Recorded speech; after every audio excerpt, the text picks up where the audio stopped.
Hello, welcome back to the madness. We are here in my darkened living room, and you know what that means.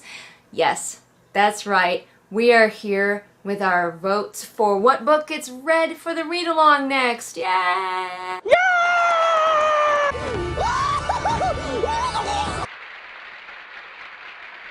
And as you can tell, I'm not wearing makeup today, which is why you can see all of my acne, and that's fun for everyone, really. Some of you might remember that my husband and I are moving to a new house. There's a lot of fixing up in the new house to do before we can move in, but we are starting to move some of our non-essentials, and that includes my books. So literally the only shelf that still has books on it is the one directly behind me, just so I have something as a background for filming. So every other shelf, this bookshelf runs the span of the living room.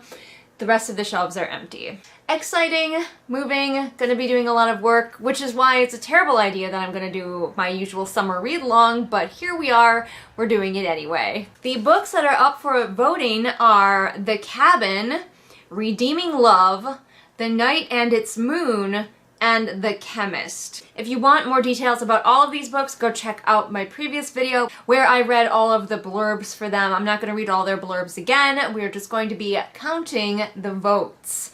That's exciting. If you're brand new somehow and this is your very first ever video of mine, hi, I'm Julian. This is a weird one for you to get in on, but hey, whatever. Here on this channel, we do this thing called a read-along, which is not like the typical read-along that you normally see here in the booktube space, where we take a book, usually we'll say a flawed book, and we go through it chapter by chapter, we dissect it, we tear it apart, we critique it, both for entertainment and education. Edutainment. Because we are authors here, or many of us are, and so we like to see what we can learn from other authors' mistakes. And sometimes what they did well. It's not always bad stuff. You don't have to be familiar with any of these books to enjoy these. Like, I had a friend who was like, oh, I'm not familiar with the book, so I don't know if I can watch. You don't need to be familiar with these books. We will go through them. I will try my best to explain what's happening. I'm not familiar with these books either. Once I have finished looking at the votes, though, there's something else that we're going to be doing this time that I'm really excited about. You remember last time we did, like, the tabs. We tabbed up the book. Did we do something the time before that? I can't remember, but I've decided to maybe introduce a few gimmicks from time to time here with these read-alongs, and I have a new one that I'm excited to play with this time. Everybody went on to the comment section of the previous video and voted for their favorites, so now we are going to tally up the votes, and then once we have all of our votes from YouTube, we will go over to my Patreon. Patrons over there, at any level, their vote counts for 2, so we will count their votes. And in the past, patrons have swayed the vote, so we'll see how this goes. Let's get counting.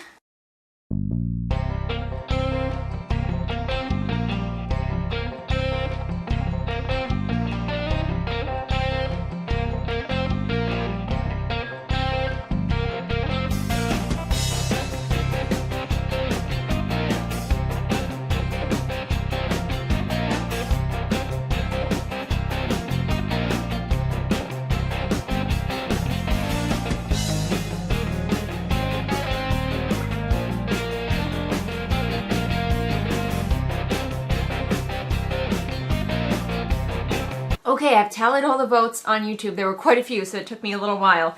We have one that is definitely in the lead, and it's going to be really tough to come back from this. I basically would need all my patrons who voted to vote for something else. I'm not going to tell you what yet because I like surprises. So let's go over to Patreon, where, remember, all votes from patrons count for 2 votes.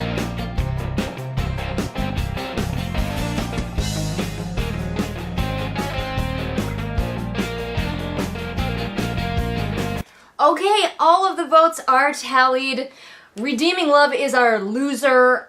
Not many people were interested in Redeeming Love, which is interesting to me because honestly that was one I don't know if I'd say keen to read, but I was curious about. I was really curious, and I might keep it in the read-along queue and maybe come back to it. I was thinking that maybe the proximity to the movie might pique people's interest, but people just really are not into it. The others, though, were, well, not completely even. All of them got a decent chunk of votes, so that was really interesting. At first it seemed like the chemist was like blown out of the water, but it made a strong comeback toward the end. And the cabin was steady throughout, but our overall winner was The Night and Its Moon, with 27 votes. Meanwhile, the cabin had 17 votes, so it tried to make a comeback, and the chemist had 15 votes. So the cabin did try to make a comeback. My patrons were more interested in the cabin, which is interesting. But A Night and Its Moon was very popular over on the YouTube side of things, and quite frankly, it just overwhelmed everything else. So that's what we're going to be reading, which means I need to get my hands on a copy of this thing. But I do think that A Night and Its Moon is going to work really well for the gimmick that I have in mind. Everyone, let me introduce you to Bad Book Bingo! We're calling it Bad Book Bingo and not Flawed Book Bingo because Bad Book Bingo rolls off the tongue so much nicer. So we are going into this with the understanding that I don't believe there is such a thing as a bad book so much as a flawed book, and some books can just be very flawed. I will be posting the bingo card on at least my author Facebook, linked in the doobly-doo, if you want to play along with me. If you want to take the bingo like answers and rearrange them and make your own bingo cards so there's a chance that you can get bingo and I might not, that's cool too. Keep me informed as we're playing and reading, but let's look at what all I have on the Bad Book Bingo card. So, first of all, we have everyone praises the main character. You guys know how that drives me crazy when all of the other characters are all like, oh my gosh, the main character is so smart and beautiful and kind and caring and badass. Hate it. Hate it. It starts to sound way too much like the author is just praising their own character. The next one is horny. Everyone is just horny all the time. Next we have Too Dumb to Live. That one's pretty self-explanatory. Characters like Summer from The Cabin, or most of the characters in The Cyborg Tinkerer, like How Are You Alive? Baddies have terrible plans. This one goes out to all of the villains who have these evil schemes that make absolutely no sense and would not succeed. We have Not Like Other Girls. That one's fairly self-explanatory. The next one is All Characters Are Stereotypes. That one's pretty self-explanatory. We get that a lot in Jenna Moressi's books. Minority there just to help the white/straight MC. So if we've got a minority character who only exists to help out the white, straight, cis main character, we have Sexy Lamp, which could be for a man or a woman who is just there to be hot and could be replaced with a lamp. We have main character behaving badly without fallout. Jenna Moresi is famous for this one. Her main characters get away with everything and never see any repercussions for it. Info dump. That one's pretty easy to understand. Awkward sex scene. So sex scenes are fine, but any sex scenes that are particularly strange or awkward or very unsexy, like the one in The Cyborg Tinkerer, gets this slot. We also have powers or abilities that are never explained. The main character just has these powers, don't ask questions. We're not talking about a soft magic system here. We're talking about powers that should be explained and aren't. We have the free space, which should be in the middle, but it got bumped down. It's fine. We have weird metaphors and similes. Again, pretty straightforward. This one, you know it drives me crazy. Noun verbed inside her noun, which could be dirty, but it's basically that her heart tap danced inside her chest. Anxiety rattled through her. But I'm not looking for normal ones, I'm looking for the weird ones, like you got in The Cyborg Tinkerer, where it was just like, what is going on with this person? Then we have characters all have the same voice. Again, that's a Jenna Moresi-ism, but I think we could see that other places. Main character has sudden/last-minute/new powers or abilities. Main character is immediately good at a high-skill activity, like archery or horseback riding, that they've never tried before and is just good at it. We have confusing plot or no plot in sight. The Ables was famously good at this one.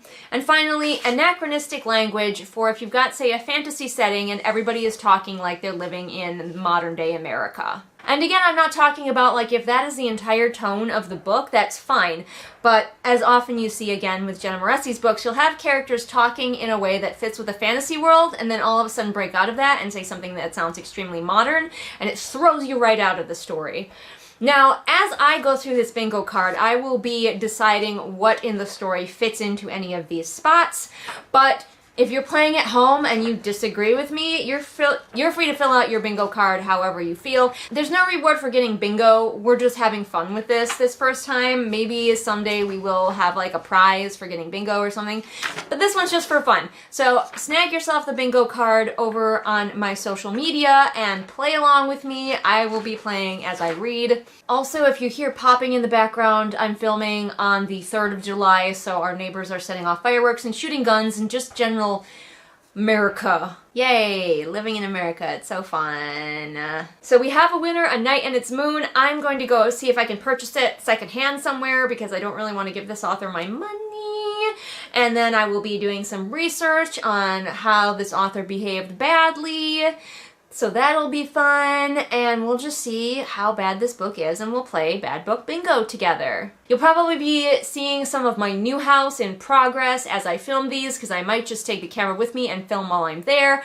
We'll see. It'll be a good time. We'll figure it out. So I hope that you enjoy it, and I will see you for the first part of this read-along. Also, don't forget that you can find all of my books available now on Amazon, linked in the doobly-doo, and of course support me on Patreon for many reasons, but one of them being that during the read-alongs your vote gets to count for 2. And The Cabin made a strong comeback thanks to the patrons. They weren't enough to overwhelm The Night and Its Moon, but it did make a very strong comeback. Anyway, I will see all of you again next time with whatever it is I happen to be doing next time. Bye!